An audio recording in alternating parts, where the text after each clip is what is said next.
Okay, welcome into Car Buyer's Guide, and right now we are in Barcelona. It's early morning and we're about to have a look at the brand new Kia Picanto. That's not it. That's the 2004 model, the very first generation of this car. It was launched in Dublin Zoo when they did the Irish launch. That's a funny one. Came with a 1 litre engine as well as that. I think it had a 1.1 petrol and 1.1 diesel. Moving on, fast forward, 2011. They did not launch this one in Dublin Zoo. However, it became a much more stylish looking car. I mean, look at that compared to that. It's so much nicer, so much neater. Nicer headlights on it as well. Lovely grille to the front. Wasn't the best drive in the world, if we're being completely honest. It's a bit wobbly on the road, in my opinion, and a bit bumpy and all the rest as well. Now, we're promised that the new version that you're about to see now, it's a grand reveal. We are promised that all that's been improved, because while the size of the car may be in and around the same, it's got a longer wheelbase, nicer grille, doesn't add to the driving, does look better though, as well as that's available in GT line, which means you get all these nice air inlets, colour-coded bumpers, all this silly stuff going on around the car, which is all good.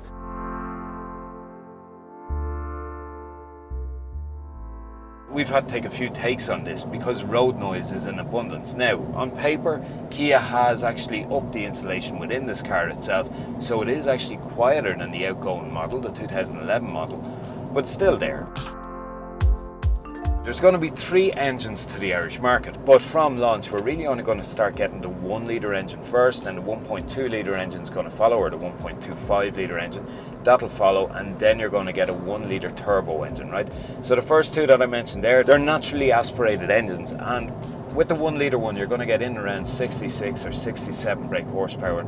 You hop into 1.2, which is what we're driving here at the moment, you get maybe 87 horsepower, and it's a little bit better in terms of picking up speed and everything like that.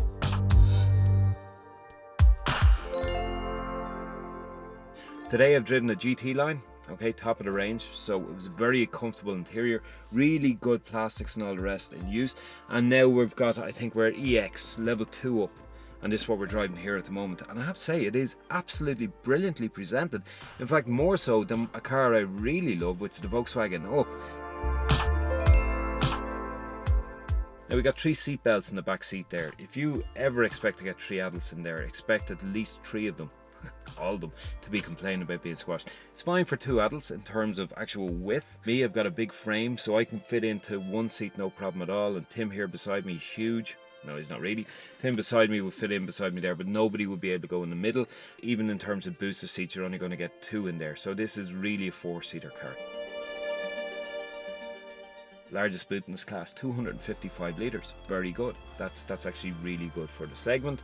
But once again, you're not going to be getting many of your suitcases into the back of that. It's a city car. It's about nipping in and around the cities and all the rest, and it's absolutely fantastic for that. It's small, dimensions are really tiny. We've now got a longer wheelbase in this car. You feel more grounded to the road. There's less body roll as you're going into those bends and things like that. But the steering itself, it is actually surprisingly precise. So the big sellers at the moment in Ireland are the Hyundai i10. They are wiping the floor clean with the other manufacturers. I think they've sold 3 times more than the number 2 biggest selling car in the country in terms of city cars, which is Toyota Aygo. I think Hyundai have hit about 1,500 or thereabouts. Now what's going to surprise some people is that this being the cousin of Hyundai, it's coming in around 5th place currently with the outgoing Picanto. This is actually going to cost about 300 quid more than an entry level Aygo. And the reason for that is this has lower CO2 emissions, and as well as that you're getting pretty much a nicer spec, like heated mirrors and small things like that. I don't think you're going to get this 7-inch touchscreen from entry level. You're probably going to get a level 2, and the prices start, by the way, at €13,225, right? So level 2, add an extra maybe grand or so onto that is 14,000 or something. It will be in our written review, and the link to that is probably going to appear up here at some stage. But this system is excellent. We've looked at a similar system within the Kia Niro. It's got all those same things as well. And once again, I use Android Auto through my Samsung S6, and that's absolutely brilliant. Just make sure you have your USB connectivity port, you throw that in there, and boom, you get everything that you have on your Android Auto. It's also ready for CarPlay and things like that as well. The other exciting news about this car, and we're to expect this to happen in around September of this year, there's going to be a new 1 litre turbo engine. So both engines that we're looking at the moment, they're naturally aspirated engines, so therefore there's no turbo in it. Now, it's 5-speed manual that we're driving here at the moment, and all options are available 5-speed manual. There is also a 4-speed automatic which we're yet to test drive. We haven't seen any here at the launch today, but I know that the Irish market is going to get a 1.2 litre engine with a 4-speed automatic transmission. All in, do I like the car?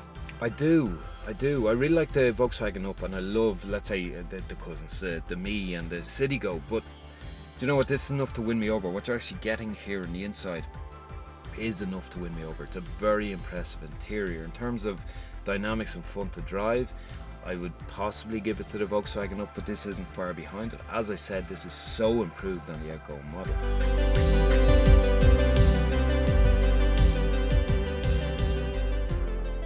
Right folks, you are watching the Car Buyer's Guide YouTube channel. Over here, Tim tells me, now remember we're on a different side of the road here, so I'm all confused. I was going over here, no.